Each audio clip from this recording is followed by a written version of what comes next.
Okay, hello everyone, this is Jamie. Welcome to Open Book English.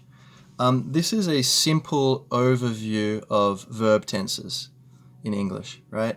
So there are some exceptions, but we're going to ignore them for now and just look at the basics. So, verb tenses. We can divide them basically into present, future, and past.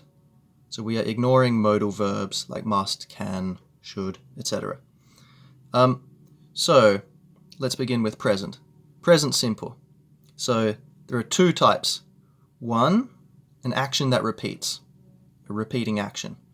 For example, she rarely watches TV. I play guitar every day. I spend a lot of time in nature. So these are actions that happen again and again. It's not just once. And it's not happening now, necessarily. It's a repeating action. The second usage for present simple, a fact that is currently true or sometimes true. So currently true, it could be a permanent fact, love is the most important thing in the universe. Or temporary fact, like we're really hungry.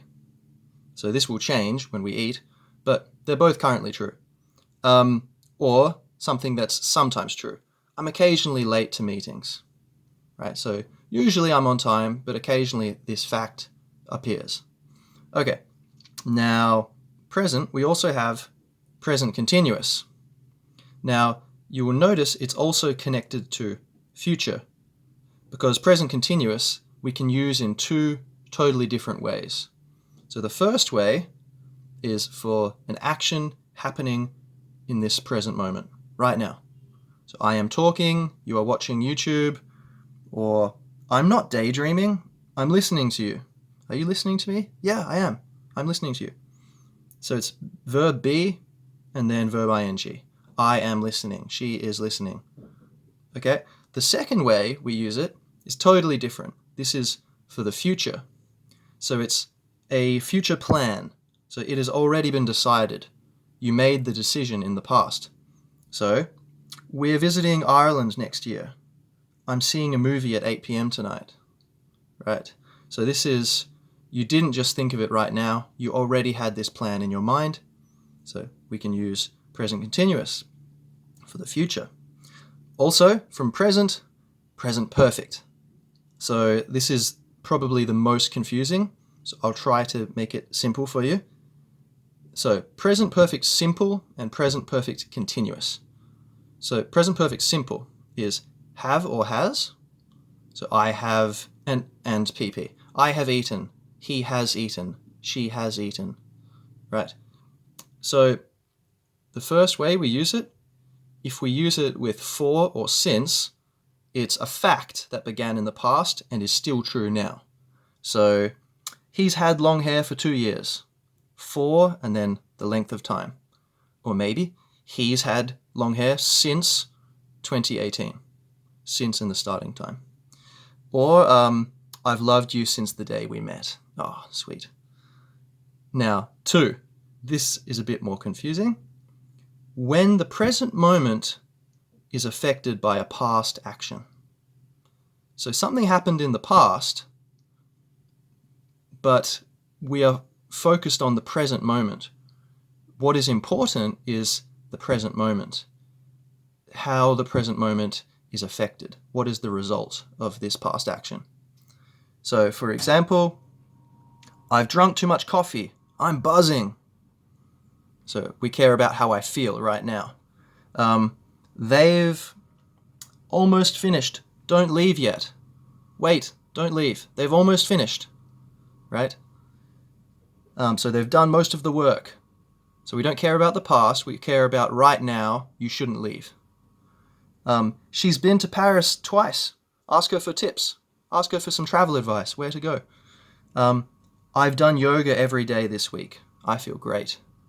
So it's about actions that happened in the past, one or more actions, and the important thing is the result, the effect on the present moment. This is why it's called present perfect. It's the past connected to now. Now, a few important things to know. You can never use a specific past time for this.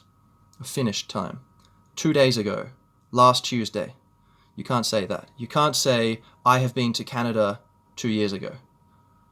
Because you say 2 years ago, you're focusing on the past. So you would actually use the past simple, which we will get to in a moment. You will say, I went to Canada 2 years ago. So now you can say an unfinished time, like this week, today, this year, because it's not finished yet. It's still connected to the present moment. You can use present perfect with that. I have typed 30 emails today. Or I have eaten too much junk food this week. Very similar, you can just give no time. This is probably the most common. You could say, hey, do you want to have some sushi?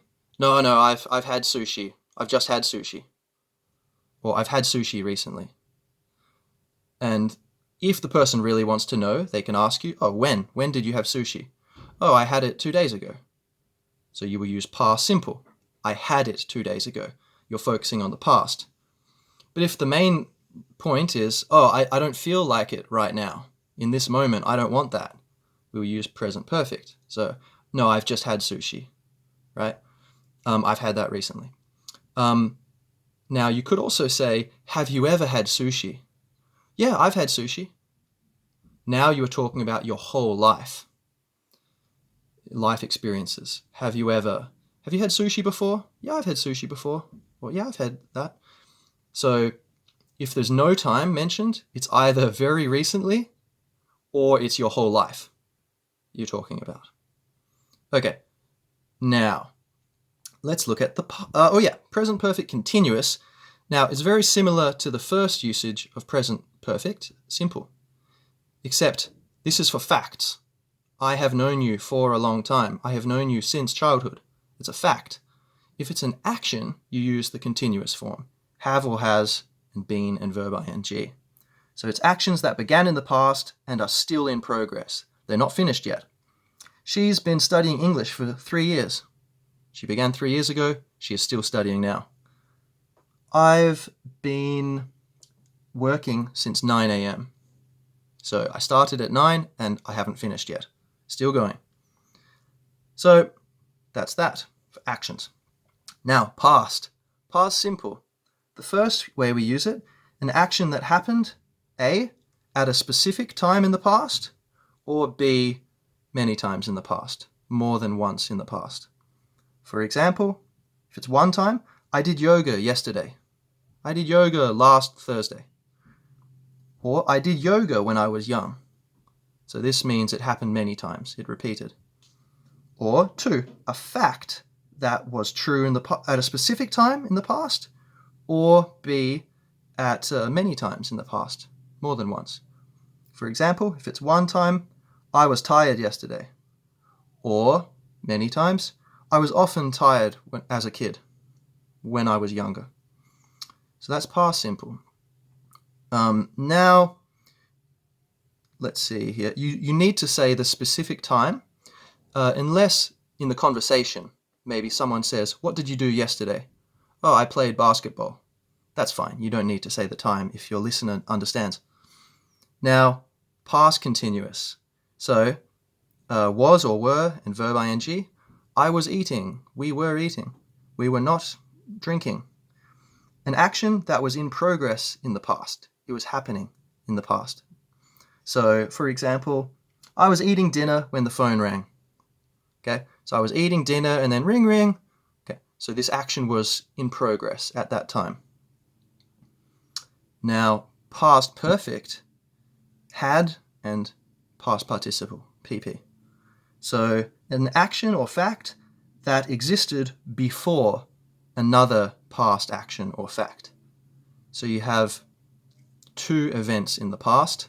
The first one to happen, the older one, you can use had and PP to show that it was first.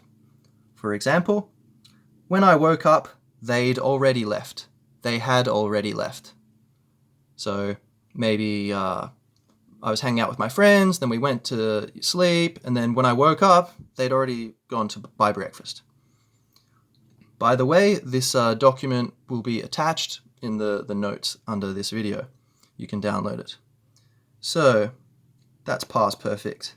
Now, future. So be going to. So this is basically the same as present continuous for the future. It's a plan. So, but instead of using present continuous, we're visiting Ireland next year, you can say, we are going to visit Ireland next year. So be, going to, base verb. Am, is, are, going to, base verb. And we usually pronounce it gonna. That's good English. That sounds more natural. Gonna. Even in business English, it's professional. It sounds good. So we're going to visit Ireland next year. I'm going to see a movie at 8 p.m. tonight. Okay, so it's exactly the same. So now will and base verb. This is a decision about the future.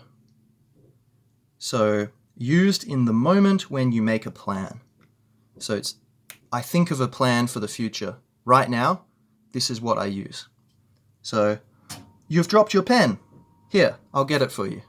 I'll pick it up for you. Okay, so I make this decision right now. But it's for the future, so I use will. Or, I'm going to see you after I study. That's a plan. Actually, I'll come see you now. So I change my mind. When I make this decision, I use will. Then maybe 5 minutes later, someone says, hey, Jamie, where are you going? Oh, I'm going to see my friend. Now I use be going to because it's already a plan. This is the second time I'm talking about it. Okay, so that's the basics of the verb tenses in English. I hope this was helpful. If you enjoyed this video, please like it, subscribe to my channel. I'll have many more videos coming out soon. Leave a comment if you have any comments, and if you have any questions or requests for videos that I can make in the future, I would love to help explain things, whatever you need help with.